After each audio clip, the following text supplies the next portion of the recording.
I shudder to think back on the days when I didn't realize I had anxiety. Instead of understanding that I had a problem, I internalized my feelings of angst and punished myself for them. I thought I was weak, lazy, insubstantial. When I couldn't get my work done in school, I figured I was just inadequate. My teachers saw me as disinterested and aloof, that I was one of those students who simply didn't care. Nothing could have been farther from the truth.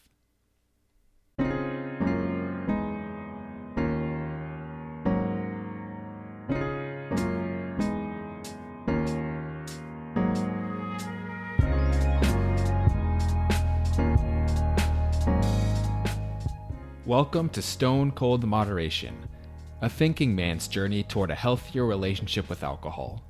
I'm your host, Chase Lee. Let's continue with our story.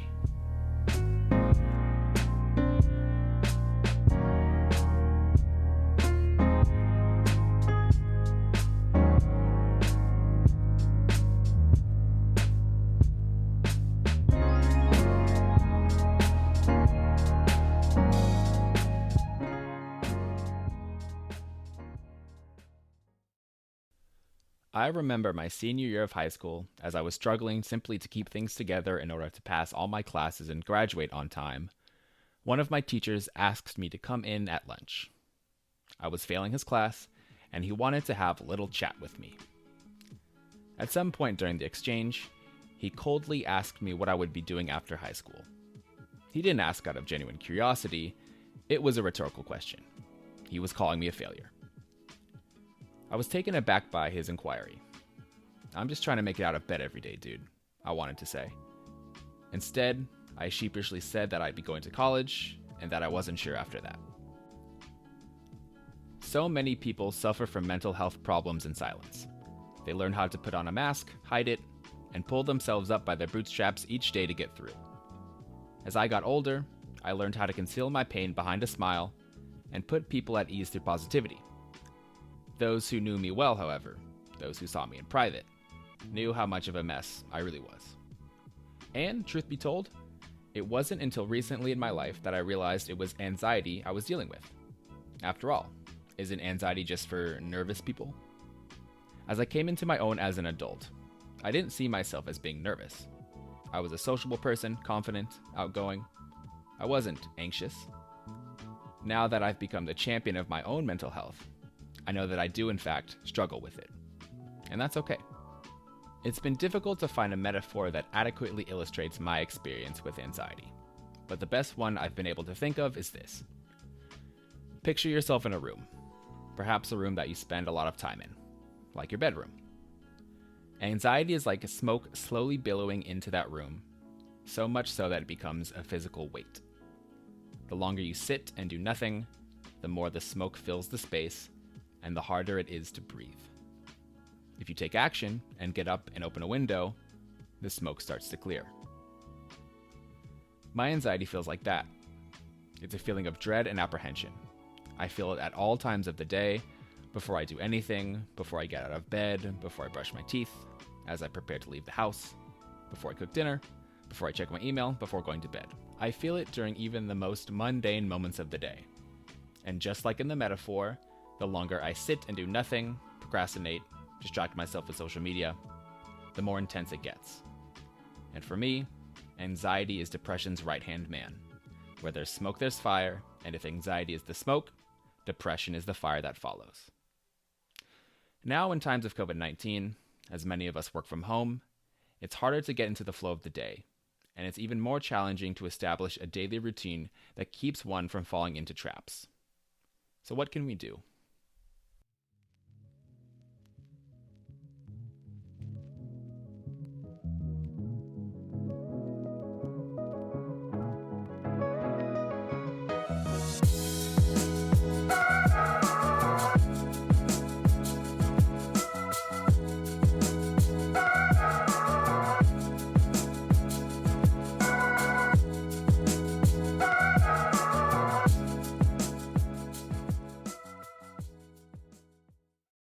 All right, wonderful. So today we're going to be talking about my favorite thing, mental health.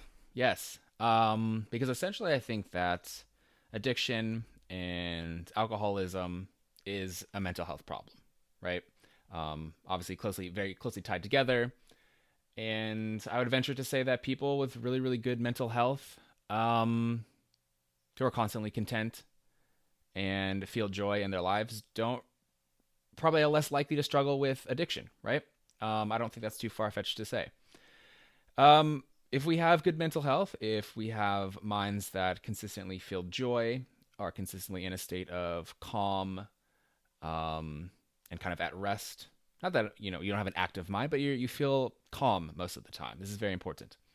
And also a mind that knows how to kind of process and deal with negativity, negative emotions, pain, feelings of suffering, right? These human emotions that we inevitably will feel at some point. If we have a mind that does that, we probably have good mental health and good mental health practices. Um, and I think why this is such an important issue to this topic and to this podcast is because I see a lot of people who get sober for a while, whether it be, I don't know, a couple weeks, a couple months, even years. And that's a huge accomplishment, right? And that's definitely something to be proud of and to applaud themselves for. But eventually they relapse. And why do they relapse? Perhaps because they don't have a mental health approach that allows them to sustain those good vibes and remain in that good place mentally for a very long period of time. So I think it's really important to build up those techniques and strategies that allow us to, improve our mental state, generally speaking. Because if we are unable to do that, it is very easy to fall back into and go back to the addiction, go back to the substance or the person or the activity that provides temporary pleasure and temporary relief. Okay. So I for this interview that I have coming up, we are not actually going to talk about really addiction, and we're not actually going to talk about alcohol or recovery, because I think it's very important to be able to separate the two issues so that we can sort of isolate mental health as its own thing, right? So I've reduced my drinking, I've gone sober. Great. Now, how do I sustain that well-being as I move forward? Okay. So that is the conversation we're going to have today. And we are going to have on Whitney Ball, who is a former classmate of mine from college, who is now a mental health advocate and also in her spare time writes a blog called A Cup of Chaos. And at this point is basically a social media influencer. So very, very, very happy to have Whitney Ball on the program today. And here was our conversation. Yeah, I want to talk more about like your job, right? Because I think it's really interesting. People who actually work in, I guess, mental health for a living, right?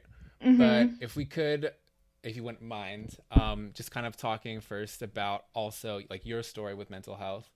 Mm-hmm. Um, so I guess when did you first start to have problems with your mental health, and how did you go about first finding help? So I think I really started struggling with my mental health and noticing problems post graduating from undergrad. So I entered the real world, moved into an apartment by myself, started a job, and was like, quote unquote, had it all set up to succeed. And I just really started struggling.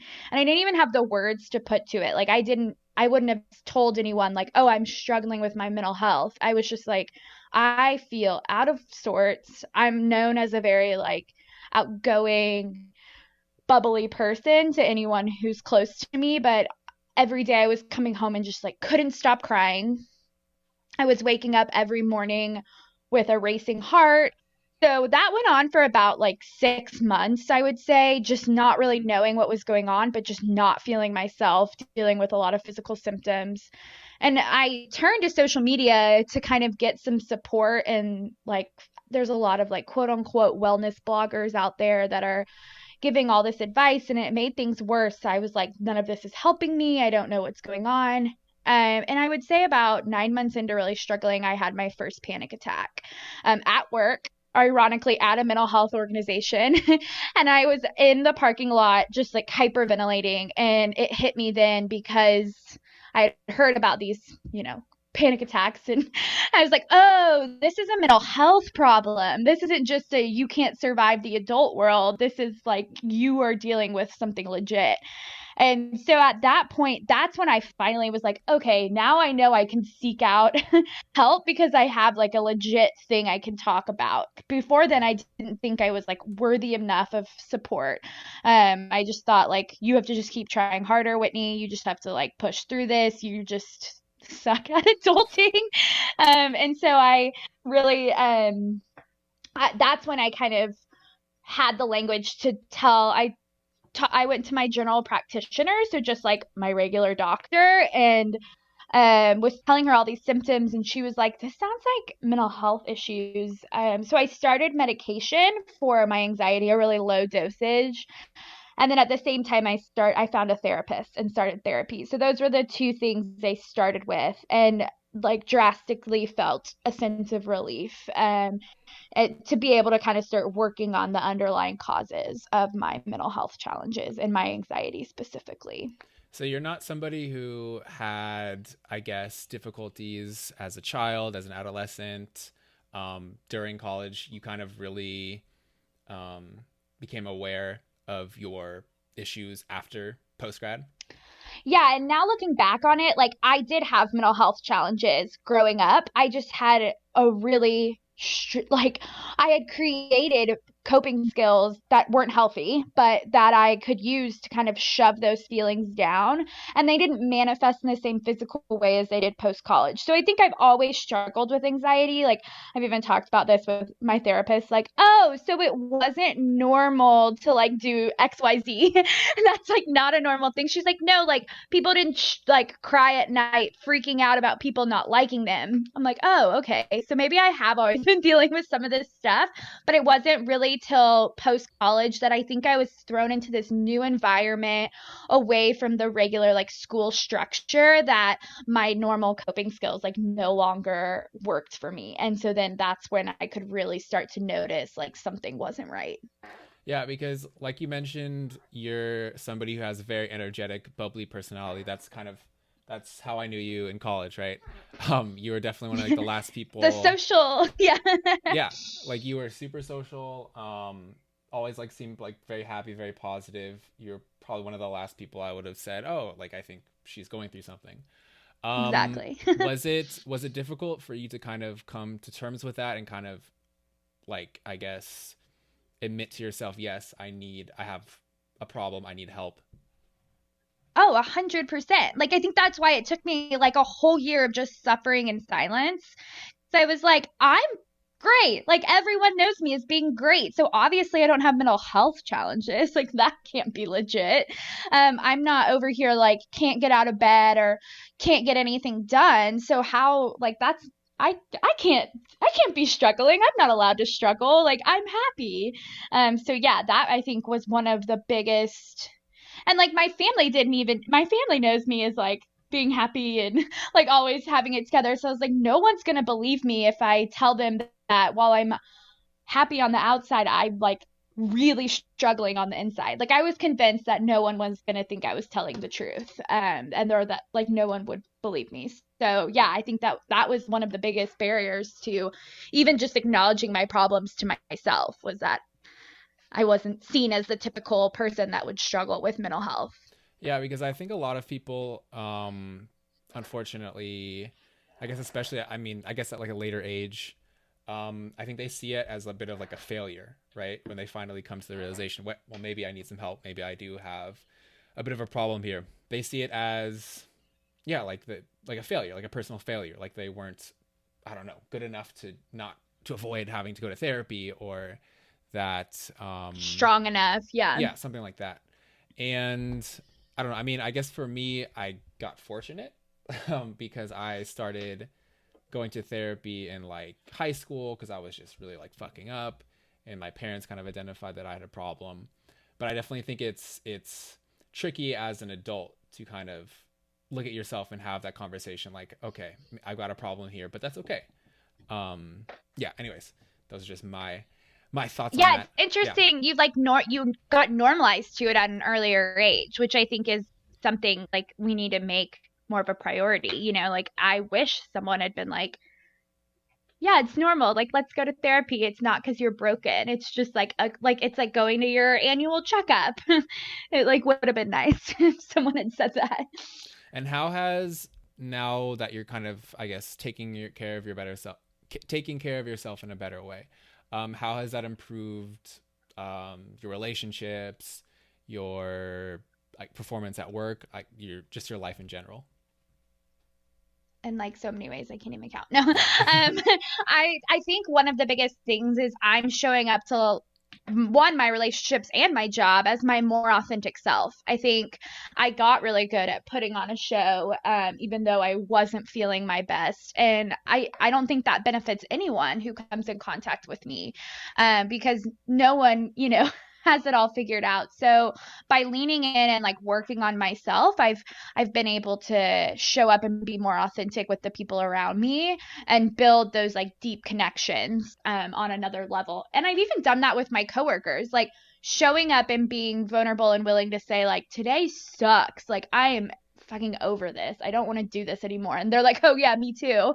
Like we still go about our job. Like we're not just going to like leave all the time, but it builds that bond and trust that like, it's okay if you're not at your perfect point all the time. So I think that's really helped. And just knowing that, building the support system around me that people like I can go to when I am struggling, has just helped me immensely as I face the day-to-day challenges, especially during this freaking crazy world that we live in. Yeah.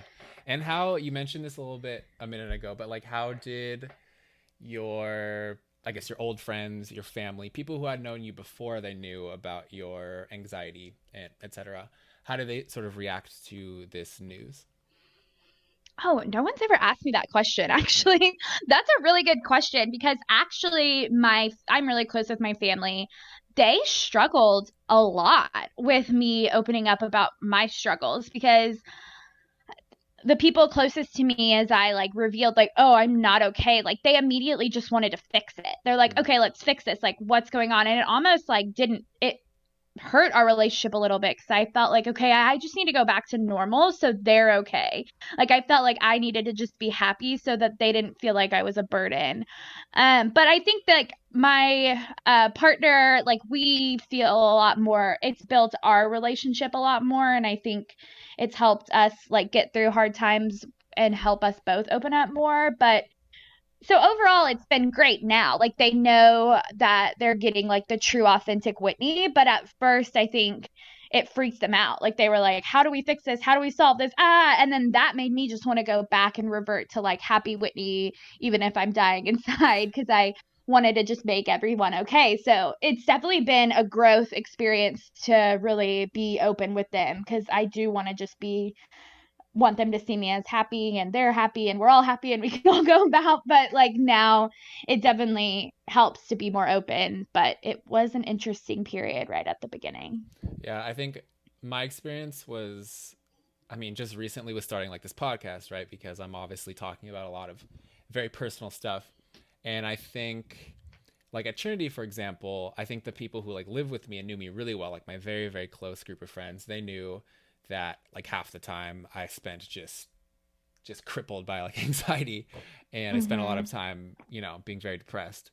But like the people, and in good friends of mine, like in my fraternity, who I spent a lot of time with, were like very surprised to like learn about this stuff, right? And I think the reaction that I got immediately from people was, it's kind of funny. It's just like a lot of like, you get a lot of like apologies, right? Like for no reason. Like a lot of, Right. yeah, Yes. yeah. Go ahead. I get annoyed with it. Do you like sometimes I'm like, I have my own burdens. I can't deal with your burdens now that you feel like taking on this. That's so interesting. I've had a lot of people just like, oh, dude, I'm like so sorry, but like that one time, like I know that I was like being kind of a dick, and I guess I was like pressuring you to like do stuff, and you were like really sad, and I was like, dude, like it's really okay, like it's not a big deal. That's part of, I guess that's like part of the process, is to start having those conversations with people. But that was just kind of funny with me. I've gotten a lot of that too, and I've gotten a lot of like oh shit, like me too. I thought like we were all just great and happy. I've gotten a lot of people from my past life reach out who I thought were like same kind of thing. I thought they were great and they're like, "Oh, I've been dealing with anxiety for years." I'm like, "Oh wow, didn't see that one coming." So, I think that's been kind of cool actually is to remind myself that like I'm not the only one that people thought was great and not super great.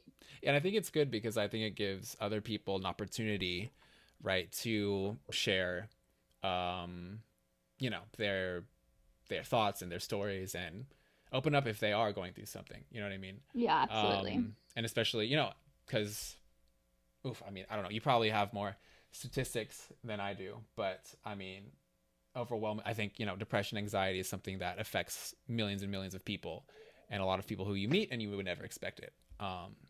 Yeah. And you can't see it all the time. I think we're just expecting like the I can tell you have depression because you won't leave your bed, but you could leave your bed and still have depression. So there's like not a clear set. There's some warning signs, but there's not like a clear, perfect example of what depression is going to look like or what anxiety is going to look like.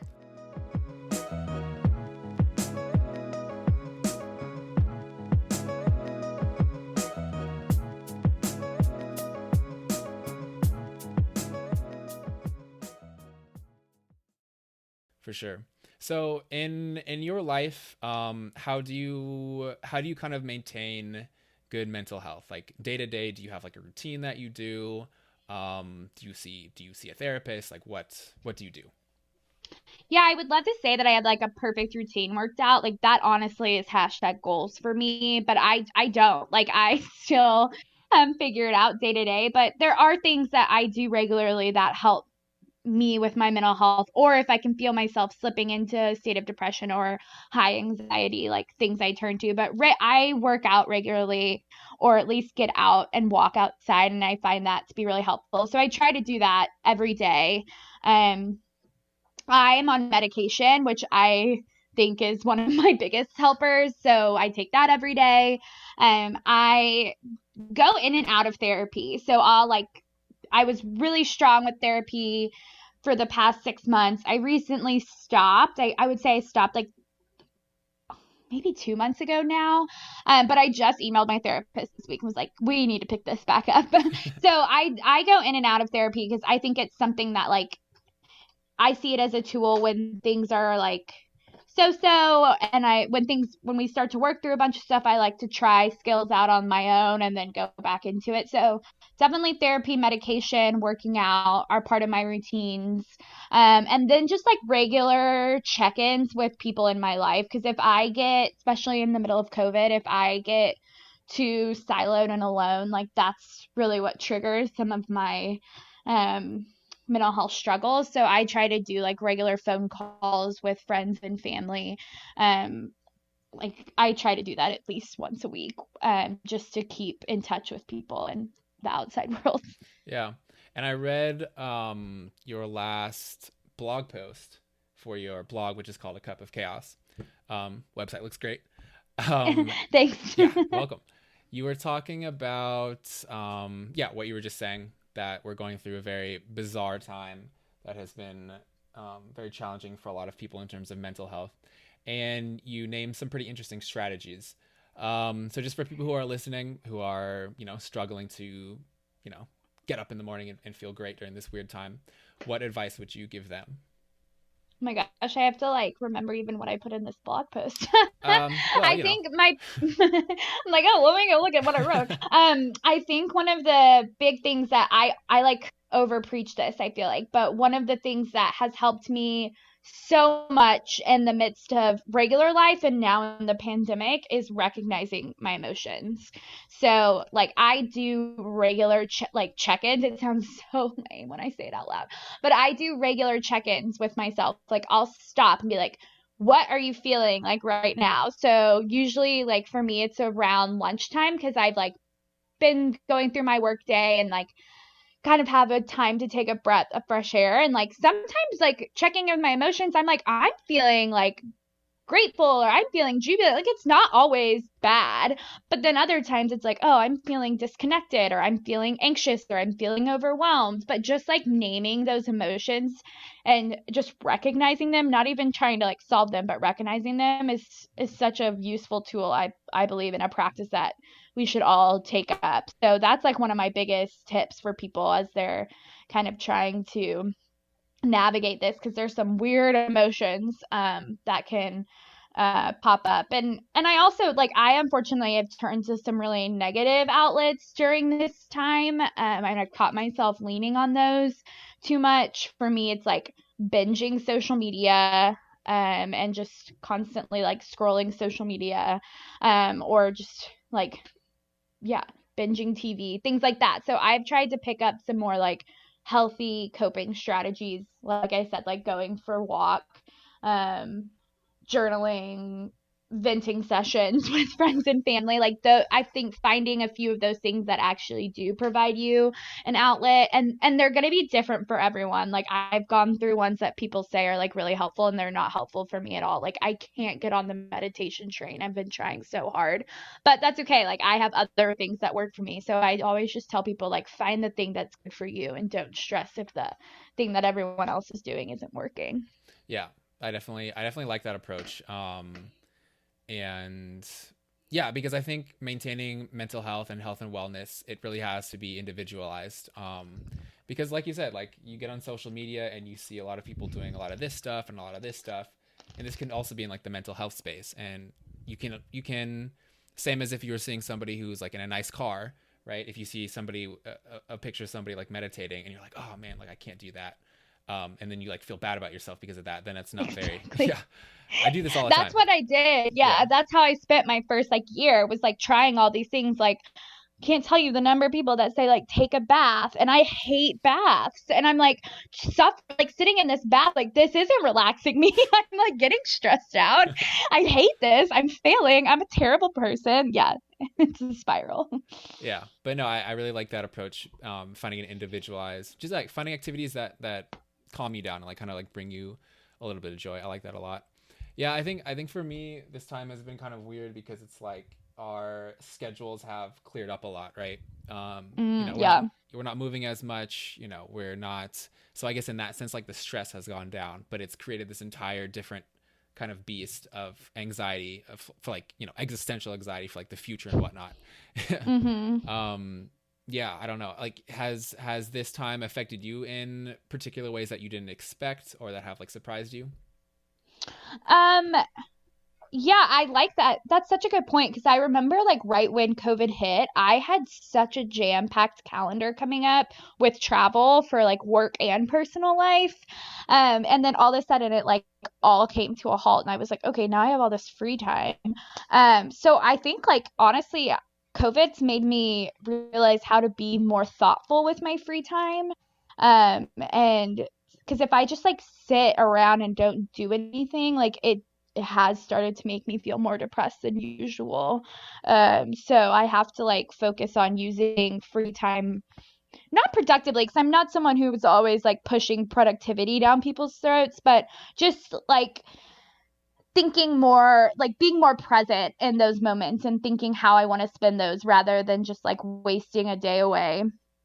So yeah, I think that has been an interesting thing for me to navigate. And just the loneliness factor. I'm a social person, but I'm also like I'm a homebody. So when it when it was like, oh, shut down, I was like, this is great. I don't want to go out. Like I'm gonna be fine. But then like a few weeks into it, I was like, crap, I'm really tired of talking to my fiance. Like let's wrap this shit up. So I think realizing like, oh, it's okay to be lonely and still not ready to like socialize, just kind of sitting with some of those weird feelings that have come up.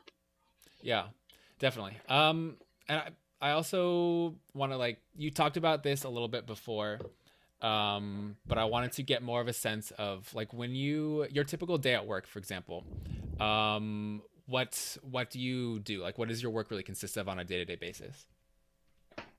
Yeah, so work at a national mental health organization.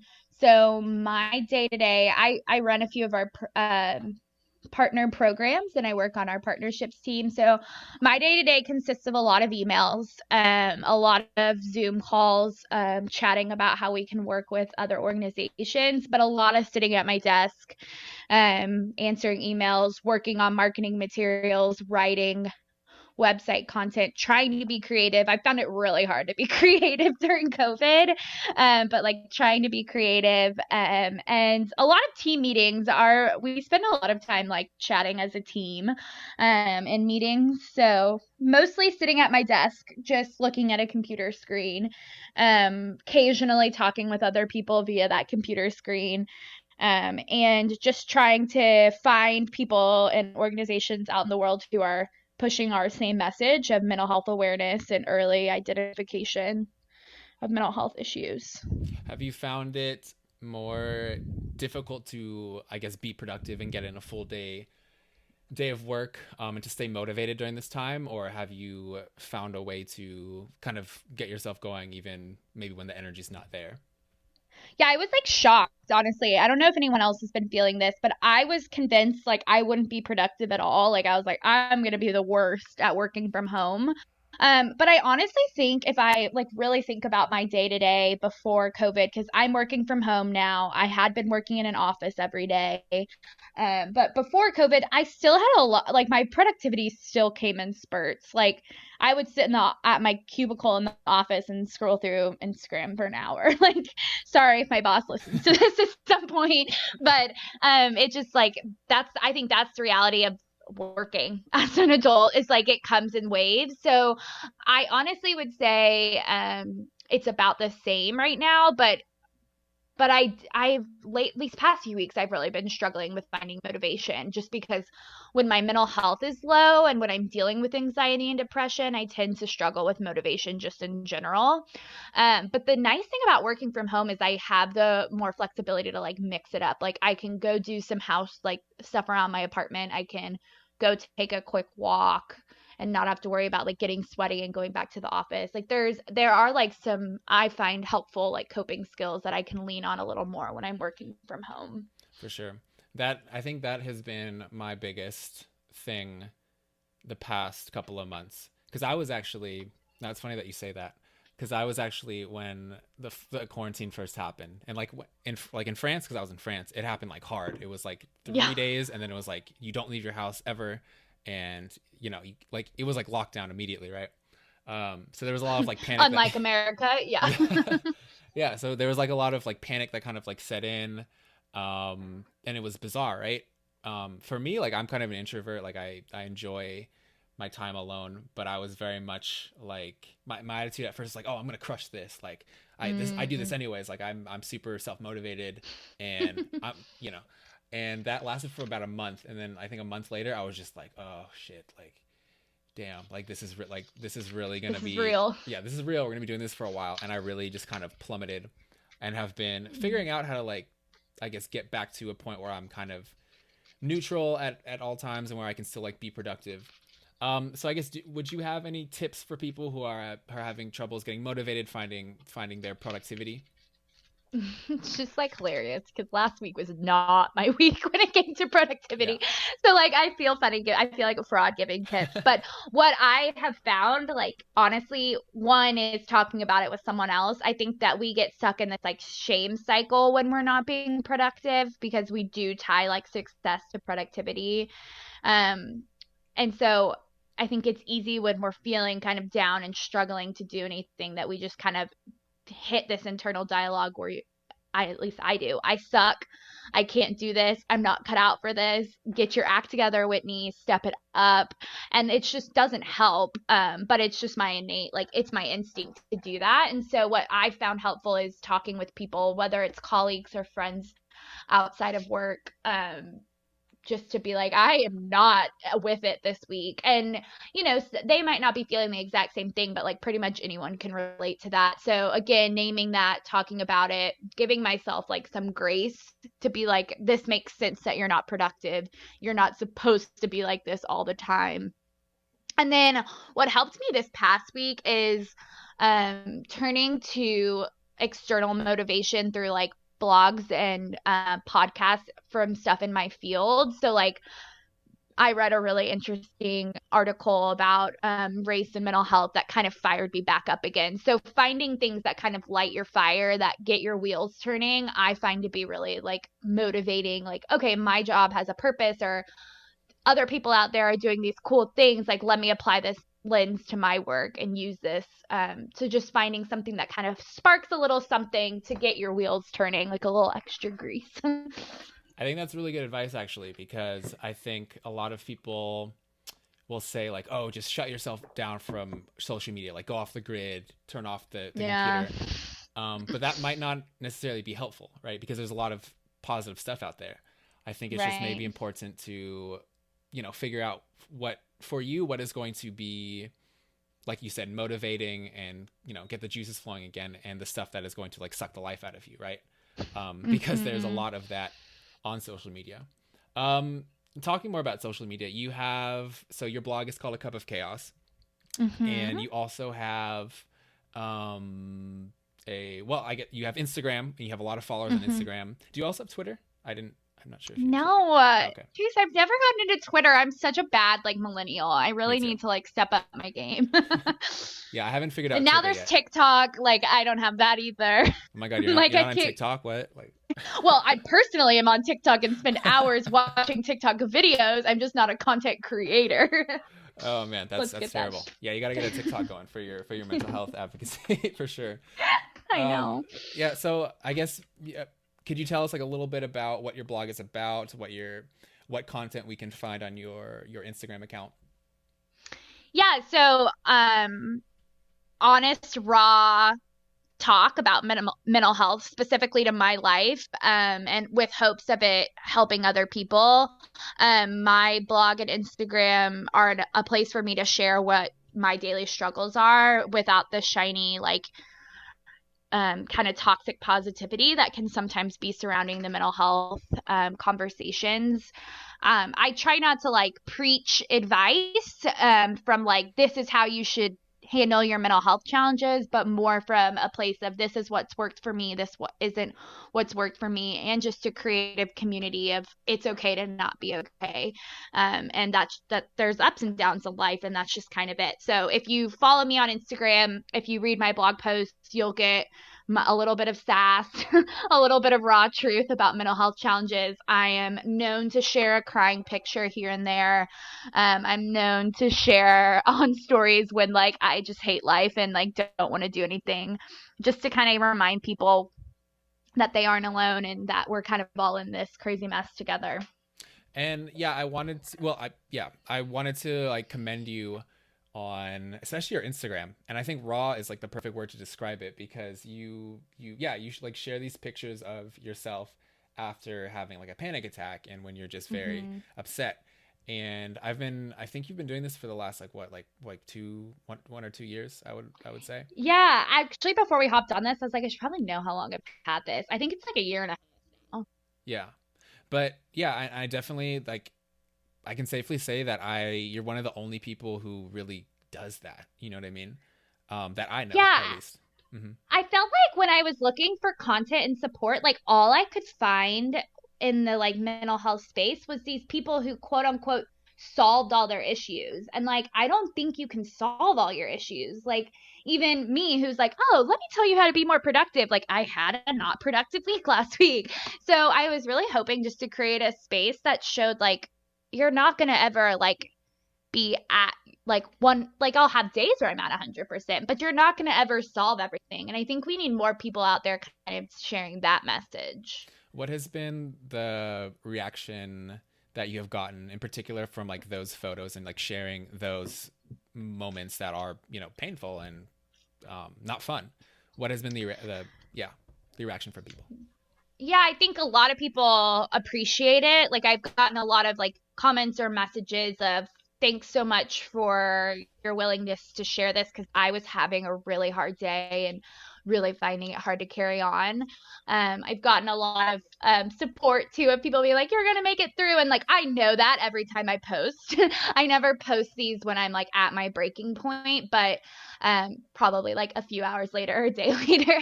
But a lot of just, hey, me too, which was what I wanted. I wanted people to comment on it and say me too, so that the person that is feeling alone and feeling like everyone around them is nailing life knew that it's okay to just be like crying in your shower. Like, let's normalize that piece.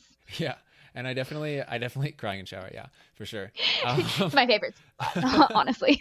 Oh man. No, but man, all jokes aside, I definitely want to commend you for that, because that's definitely not easy to do. And especially, in 2020 when, people are getting millions and millions of followers for displaying their perfect lives, right? Well, I appreciate that. That means a lot. That makes me want to post another crying picture when I cry again. I'll get another one up.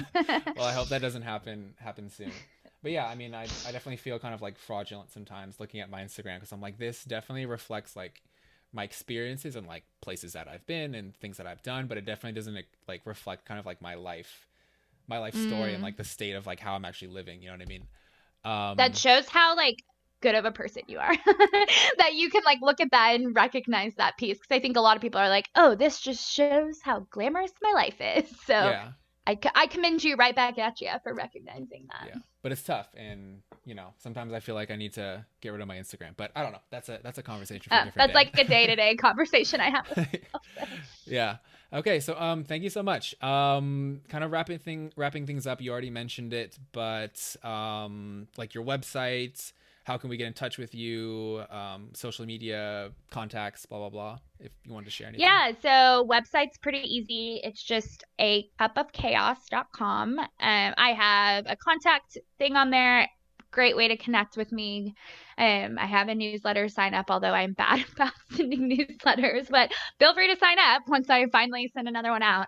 But social media is definitely my favorite place to connect with people. I'm a cup of chaos on Instagram, on Facebook. I think I'm on Pinterest, and post a lot of stories, get a lot of messages. And one thing I am really trying to do more of is feature other people's stories too. So I'm always loving when people are messaging me, so we can plan a time to chat and hop on Instagram Live or talk about what everyone else is facing too. So definitely connect with me. We can keep this conversation going.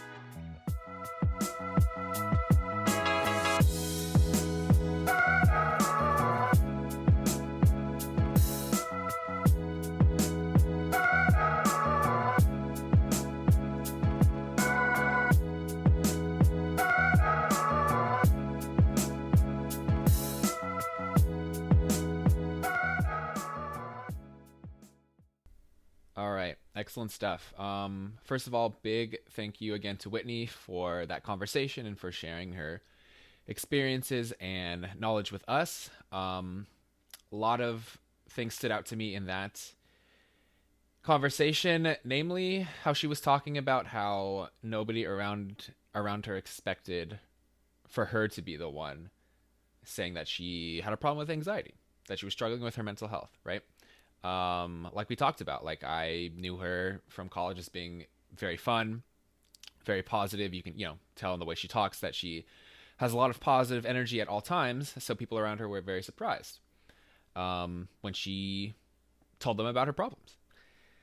That's something I can definitely, I guess, empathize with. I think I spend a lot of time putting on a happy face for people, and when I have, I guess, shared my experiences with people, some of the people who kind of know me not as like my closest friends are taken aback. They're like, well, I didn't expect that from you. You seem very positive and upbeat all the time.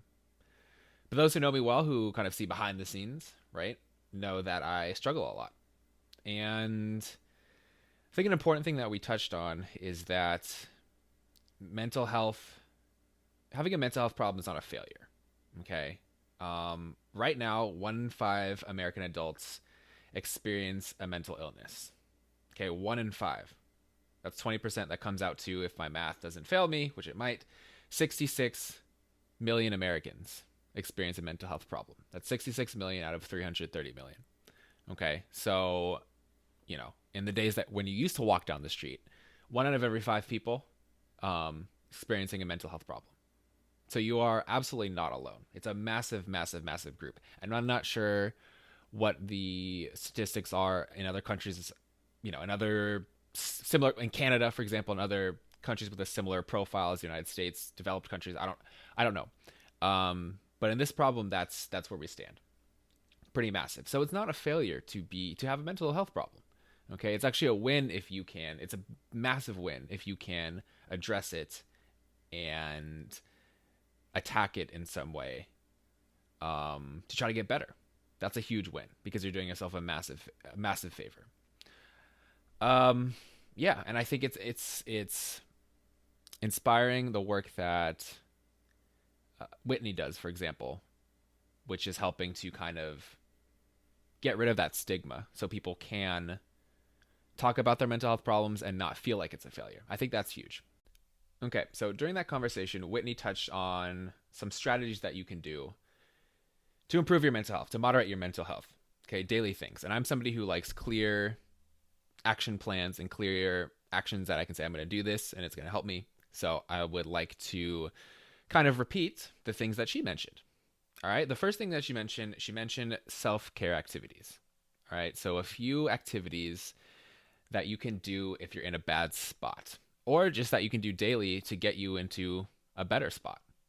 Examples of such activities could be making a cup of tea, having a bath, going out on a walk, just going outside and just sitting outside for a little bit. Okay, doing a bit of yoga, going out and going on a run, exercise.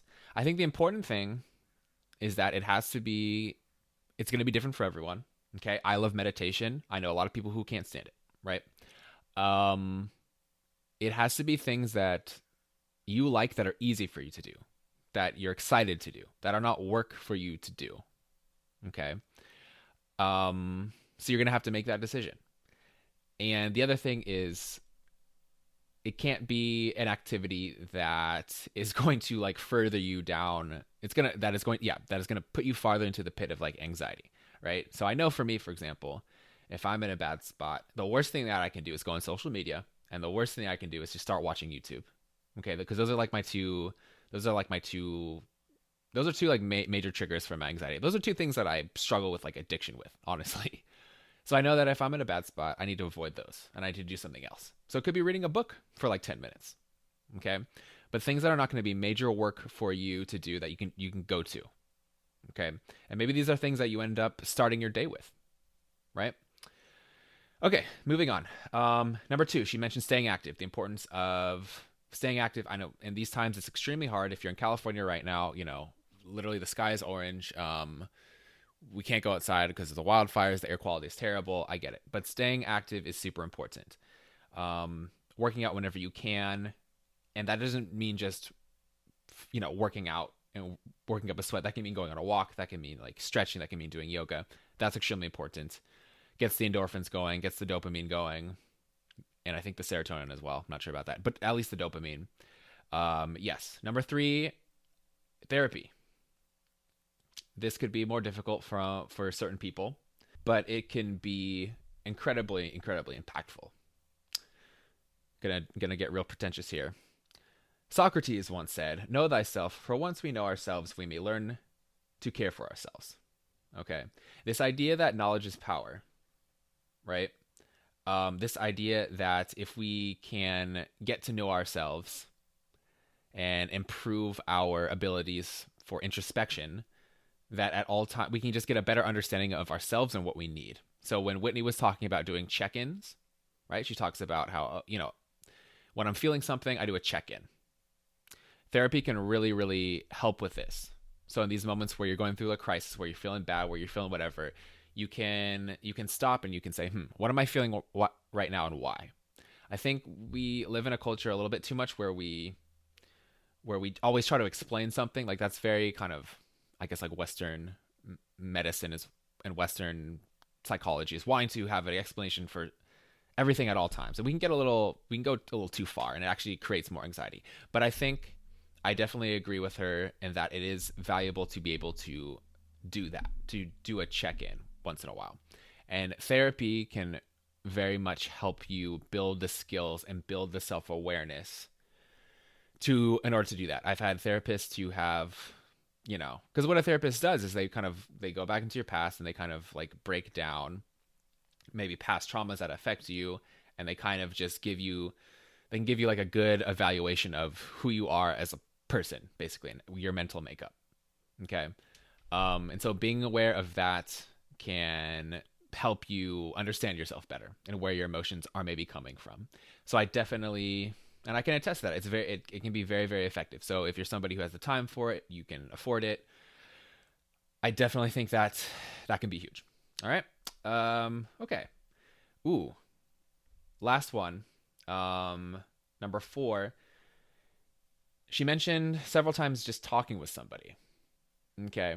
And this seems very self-explanatory, right? You're going through something, just speaking to somebody can help. Duh, right? But a lot of people, myself included, when we get into a rut, we like disappear into ourselves, right? We cut ourselves off from the outside world. We don't want to talk to anyone, right? And that's not usually great. Okay? Just the simple act of speaking with somebody and being in the presence of another human being who is glad to see you, right? Releases a lot of dopamine, and it releases this feeling of joy, and that actually synchronizes your brain and it makes you work better. Your mood immediately improves, you immediately feel better, and well, for most of us, hopefully most of us, this is how we, from an early age, from when we were infants actually, this is how we learned how to socialize, right? Your mother, your father, your personal caregiver, whatever, smiles at you, plays with you, sings to you, okay? And this is how we learn how to be social beings. We kind of absorb that joy, and that's how we learn how to, right, be emotional and social beings. So going back to the simple act of just being with another person who's happy to see you and being in that person's company always kind of resets your brain and gets back to feeling joy and, feeling like yourself again. Because sometimes when we get into a pit of despair, we don't feel like ourselves, right? Okay, excellent. Moving on. Okay, so I'm going to take a few minutes to talk about meditation. And maybe you've heard it before. Maybe you've been like, oh, no, I can't do it. I don't have the attention span all the time. It's BS. Doesn't work for me. That's fine. But just hear me out, because for me, it has been actually life-changing. It has been actually revolutionary. And it is my go-to strategy and tool that I use to kind of moderate my mental health on a day-to-day basis. The key is doing it every single day. Okay. You don't need 30 minutes.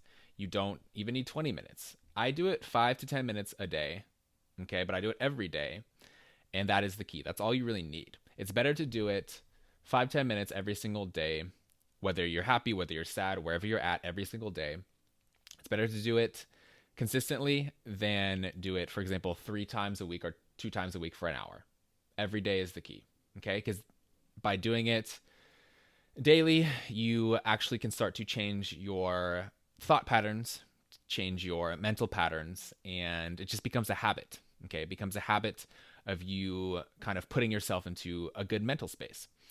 So, I do a couple of visualizations, okay, as I meditate, and maybe these will be helpful because they're very clear and they're very visual.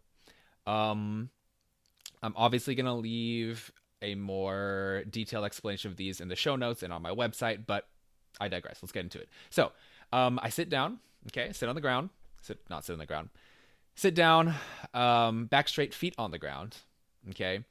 And I start breathing a 10 count, okay? So 10 inhales and 10 exhales, right? What I do when I do this 10 count is I visualize the inhale, the air going in as light, okay? This is positive light, beautiful, regenerative? I don't know if that's a word. But light that is collecting in my lungs, in my chest, in kind of this ball of positivity, this ball of light, okay? When I exhale, I'm exhaling smoke. All right? Any color you want, your favorite color. But this smoke is going to be negativity. It's the negative thoughts, the negative energy just going out. So inhale light, exhale smoke. So I count to 10. Okay, I do that, and then I'm ready to start with my other visualizations. So the first one that I sometimes do, and I have a couple, and I just pick one based on how I'm feeling, what's going on in my life at that moment. First one I do is like an emotional reset. So I do it whenever there's a lot of like chaos going on. Maybe I'm just like, I feel like I'm working too hard. I just need to reset emotionally. It's really easy and you can do it like before you're about to like a meeting, if you really just need to get to kind of neutral. So I call it room on fire, room flooding. I start room on fire after I do my 10 count breathing. I imagine the room that I am in is on fire. Okay? So flames everywhere, smoke. Okay? I try to imagine the heat, the warmth, the sensation. What would it be like? Okay? If everything around me was on fire. And as I do that, I don't forget to breathe. Okay? Breathe in, breathe out, breathe slowly, right? And kind of dive into this visualization. After that, when I get to a point where I'm ready to transition, I imagine the room flooding. Okay? Just like Titanic. Water rushing in, coming in through the windows, swirling like all around you. I try to feel the coolness of the water. I try to feel the water all around me, and the room flooding. Okay? Sounds weird, but bear with me. Don't forget to breathe when I do that. And when I'm ready to transition, I go back to breathing, okay? And visualizing the ball of light going in, the smoke going out, okay? So that's just an emotional reset that kind of gets me back to neutral. And I can do that. Actually, you can do that as many times during the day as you want. But that's kind of the first one that's like a go-to. Okay. The next one that I do is gratitude. This one is very powerful, I find. After I do my 10 count breathing, I think of 3 things that I am grateful for. Okay. And I imagine those things. It could be anything. It could be, I'm grateful for the fact that I have a car. I'm grateful for the fact that I have a great education. I'm grateful for my 2 parents. I'm grateful for the fact that I went to Paris last year. It could be literally anything, but 3 things that you're grateful for. And for some reason, for me, it's an immediate shift in mood. It's an immediate rush of positivity. It really it's pretty powerful. Okay. So that's the third one I do. Very effective. And again, you can, when I do it, I usually do just one of these in a particular session, but you can do as many of these different visuals in a single session as you want, whatever works for you. Okay, but this is just what I do. Another time, I might do a different visual, which I call present pain, future worries, future joy. Okay, so more simply, present and future. Present and future. So if I do this a lot when I'm in kind of like a bad place, when I'm in kind of like a really bad mood, and I'm really worried about what's happening, okay?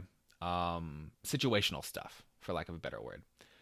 So I do my 10 count breathing, and I start by really breathing into my present pain. What is going on in this moment that is causing me pain? And I just breathe into it, okay?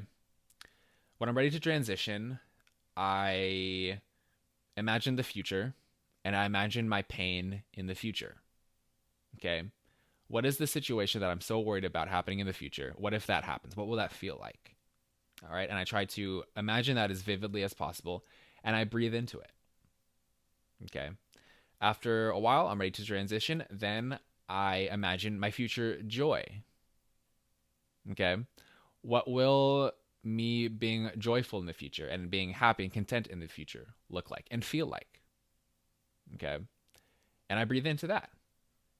And I think the power of this exercise is that you are sort of putting you're getting into that headspace. You're kind of putting yourself into that situation of pain, okay, in the present, and you're just breathing it away.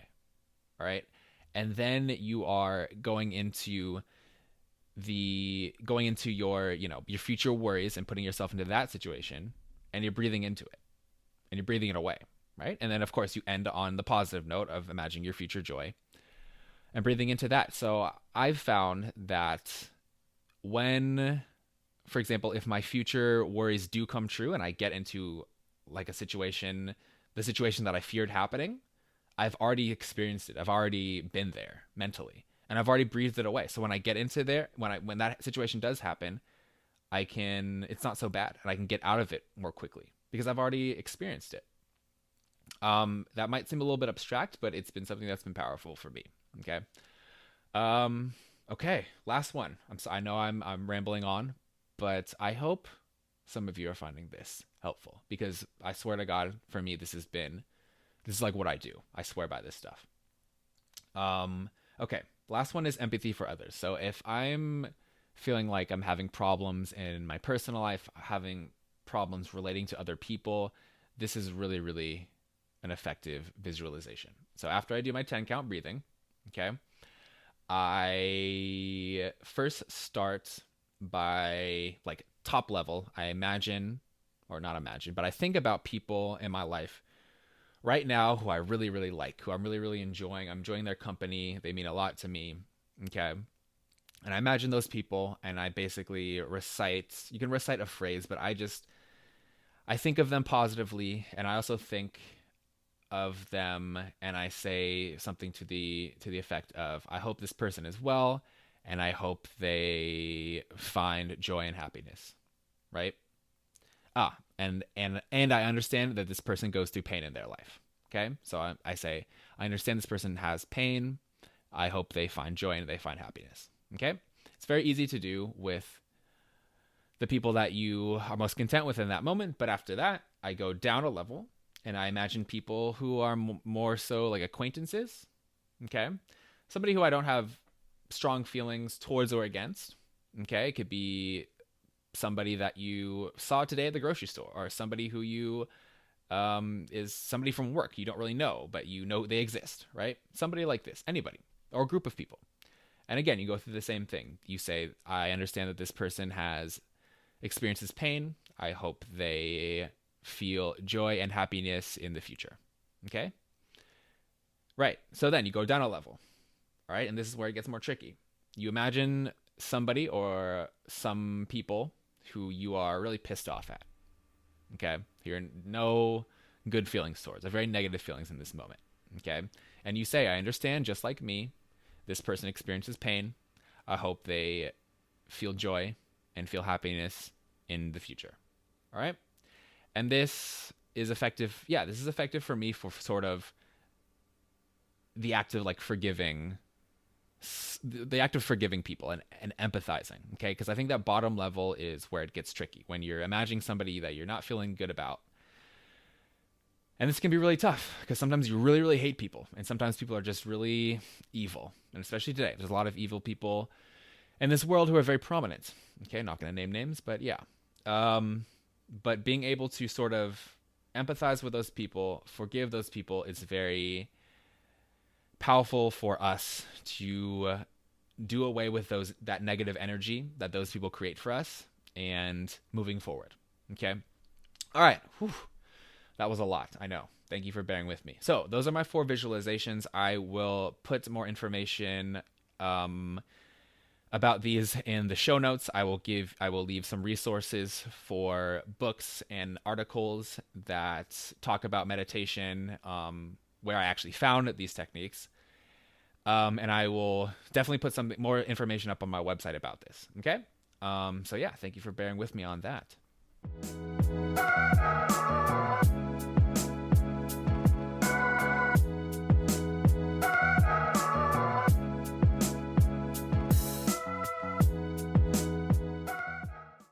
All right, final thoughts for this episode. Even though you want to develop a mental health strategy, mental health plan that is going to be the easiest for you, the most joyful for you, activities that you like, that work for you, maintaining good mental health is work. At some point, you have to apply discipline to it, unfortunately. And it can be really exhausting. I understand I understand how exhausting it can be day after day monitoring yourself. When you get into a rut, pulling yourself out, it's this constant, push pull. And yeah, it can be really, really exhausting. And I hear you if you're somebody who's feeling that. Okay. So I think at times it can also be very valuable to shut it down, man. If you are just really struggling at some point and you want to be productive, you want to work, you want to do this, you want to do that, but it's like you're in a place where you're just like you're hitting your head against the wall. There's no shame. And for that, maybe for that day, shutting it down, just self-care, do some things that make you happy. Okay. Read a book, watch a movie, shut it down, stop putting pressure on yourself, and just get to the next day. Okay. Do the bare minimum for that day, or just completely shut it down and just make it to the next day, because that's an accomplishment, right? If you're in a really, really bad spot, just making it to the next day is a big deal. Okay. And it's something to be proud of yourself about, right? With that said, if you're in a really dark spot, reach out to somebody, like we've said. And if you need to, reach out to me. Okay. Hit me up, stonecoldmoderation.com. Send me a message on social media, what have you. I will respond to you and we can chat. All right. Yeah. Dwayne "The Rock" Johnson once said, "I found that with depression, one of the most important things you can realize is that you're not alone. You're not the first to go through it. You're not going to be the last to go through it."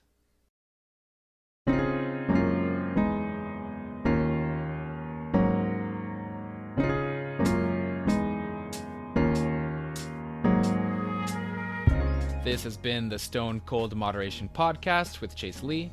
Thanks for listening.